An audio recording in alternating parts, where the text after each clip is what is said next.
message regarding sa admission para mai-ano ko sa page ko. So, regarding sa lifestyle. After yung term na ano, sa Rindilia, meron pong dalawang sobrang 12. Opo, 12 sa umaga, ilan sa gabi? 12. Opo. Ngayon po, 2 weeks, balik 3 weeks po ako nag-monitor ng gano'n. Sa every morning.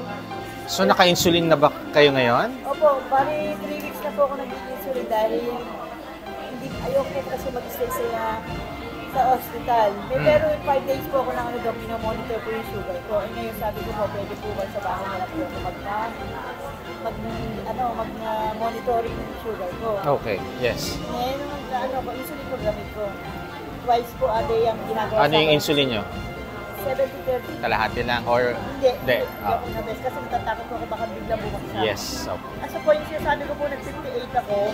Nung pong gabi na nagsaksak ako, 200 na higit ang aking sugar. 78 to 58, ganun lagi. Minsan nagpipilingan po niya ako ng 1 Lodipine sa umaga, Atorvastatin sa gabi. Okay lang.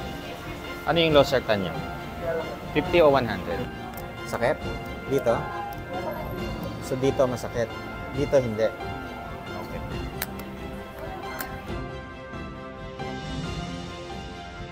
Naatraso ang kain sa nasa oras.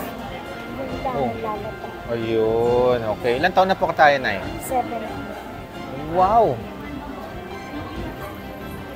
Ano po yung mga maintenance ninyo? High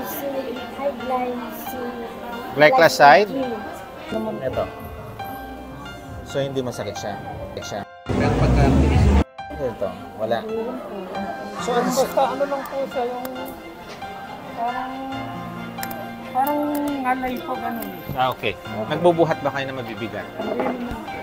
Palagi kayo nakahiga? Nakaupo?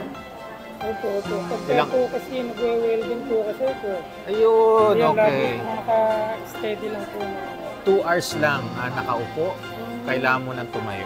Stretching. Pagka magdamag kayo nakaupo, sasakitin. Okay? Tapos doon sa ihi, malamang hindi kayo umiinom. Tubig. Baka puro ka soft drinks. Iwas kayo sa namimigay. Punta kayo sa munisipyo. Namimigay ang munisipyo.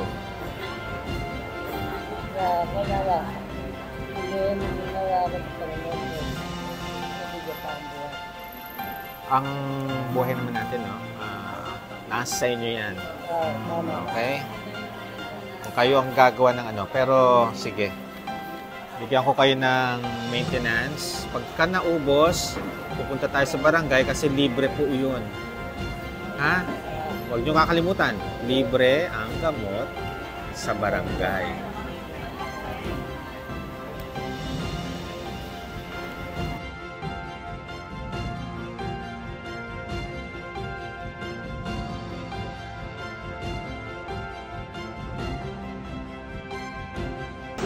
The certificate is presented to none other than ang nag-iisa nating lalaki, Dr. Dr. Brian Aubrey V. Castillo.